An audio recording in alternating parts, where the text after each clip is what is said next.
proved unpopular with Canadians. Yes, and with Americans. With Americans, and probably did lead to the election going upside down from where it was heading.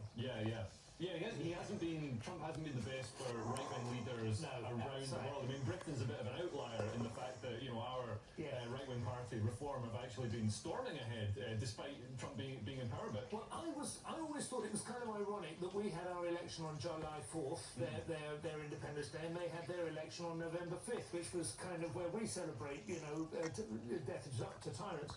But I thought we'd been dealt a bum hand in that regard, because if we'd just waited, if Rishi Sunak had just waited till the autumn, we would have caught that momentum, you know what I mean?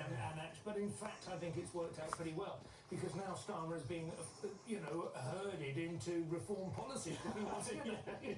He's standing there and he's as capable of mouthing those as he is of socialism or anything else. I think, Although he seems to be fumbling even that opportunity. I mean, he's not making party are wishing he would do that, actually.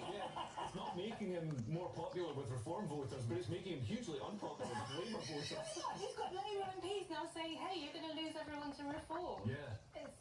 Because of the reset, he's possibly about to have another flood of European migrants. It's not going to go down well. And of course the Biden dementia scandal wasn't the only conspiracy theory that turned out to come true around Joe Biden. There was also the Hunter Biden laptop scandal, which was, that was shocking. That was the first time around when Joe Biden was elected. And there was a valid story about a genuine laptop that genuinely belonged to Hunter Biden and had all this incriminating evidence about him smoking crack, using prostitutes. There's evidence of corruption and money from, Eastern Europe and all these places. And it was buried, it was suppressed and dismissed as a far-right fabrication. The New York Post, which is a substantial newspaper, was suspended from Twitter. Absolutely incredible. Because it wasn't allowed to carry that story. And famously that ended Sam Harris's credibility as well, very well-known pundit and meditation guru on to one side, but he had a conversation with our friends at Trigonometry and said he was pleased they had done it, and it was right that they should do it, and he wouldn't have cared if Hunter Biden had a basement full of kids and dead bodies, because it was that important that Trump be kept out of office. I mean, this was saying the quiet part out loud. Do you think he was trying to say a Trump-style thing? When Trump said, I could shoot somebody walking down Madison Avenue, but Trump can say it and get away with it. He's fun. A lot more fun than Biden ever was. And more fun than Gary Lineker. I mean, to keep those two tied together, limping over the finish line. But I want just to acknowledge Joe Biden. I'm able to read it now properly. Joe Biden has been diagnosed with an aggressive form of prostate cancer, which requires further evaluation. I would want to say, I personally don't particularly blame Joe Biden. And this is, nobody wishes him ill, and you want him to experience as much comfort in his old age as possible. I probably would direct some of my judgmental attitudes towards Jill Biden, his wife, who I think campaigned with him and sort of urged him to carry on. But if your whole point is that you're saying, it's an interesting image that they've got on the screen there. If your whole point is you're saying this man is in cognitive decline, then one thing you can't trust him on is whether or not he's capable of doing the job. So you have to be able to separate that out. He's actually, in many ways, the man who's least responsible. Absolutely. No question. Because I just want to say that because some people are sort of accusing him of saying, well, oh my goodness, the man is ailing, and give him a break. That's what we were saying. That's exactly why they've released this information at this point, in my view. I mean, this book is coming out, and I think it's the scandal of the century. So they're trying to get some sympathy up from him. And this type of, because my father had this prostate cancer, he actually died from it because, even though it's treatable, my dad was old and he was going to die from something. I mean, he was like, he wasn't a particularly well man. He sort of checked. He's one of those guys who checked out at 40 and just started drinking gin and eating bacon. Somehow he just carried on. What I mean? Not that that's what Joe Biden's done. He's always riding a bike and stuff. Maybe a bit too much ice cream. But they give you hormone treatment, and it was the weirdest thing. So my dad took this hormone treatment, and it worked. It shrunk his tumor or whatever. Didn't transition. But it basically kind of does. He became emotional. He'd cry. He'd halfway down the bottle of gin. Wow. So we could each other. Well, it's a happening little to us bit more. anyway. We're all been getting estrogen in the water supply and the receipts. Yeah.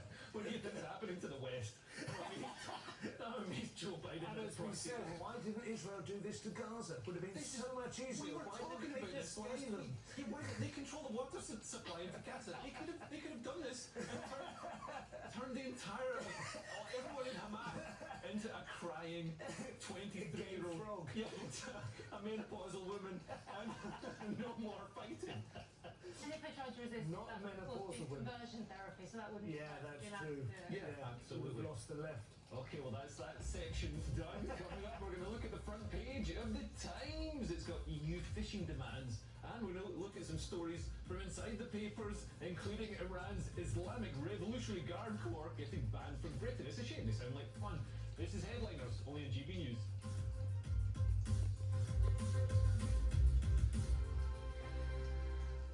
Good evening, welcome to your GB News weather update from the Met Office. Well, we'll see low cloud returning once again, but also some welcome showers, mix of sunny spells as we go through Monday.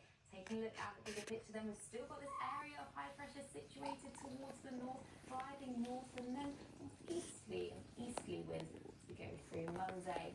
But through the rest of this evening, once that land cools, we'll see the return of low cloud from the North Sea, picking up at times with some light rain and drizzle. There'll be some showers across southern parts of Scotland that will sink southwards into parts of Wales. Otherwise, temperatures generally ranging from around 6 to 10 degrees.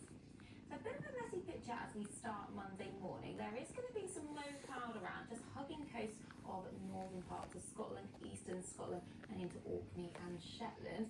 Out towards the west, plenty of sunshine to start Monday morning. Likewise with the Northern Ireland, perhaps a little bit cloudier further towards the east. Then we have some showers just running down into parts of Wales, and for Devon and Cornwall there may be some mist and fog patches that will gradually lift and break as we go through the morning. But otherwise a bit of a messy picture out there, variable amounts of cloud and sunny spells, but into the afternoon we will see some showers breaking out, especially across parts of Wales, northwest England, into southern parts of Scotland. They could be heavy at times with the odd rumble of thunder. Best of the sunshine now across the far southeast, where we'll feel warm, highs of 22 degrees.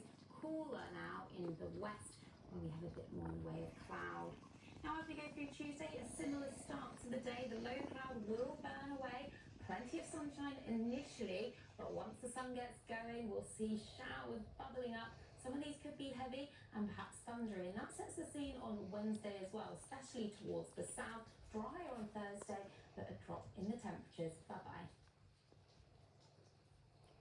Westminster's full of talk, but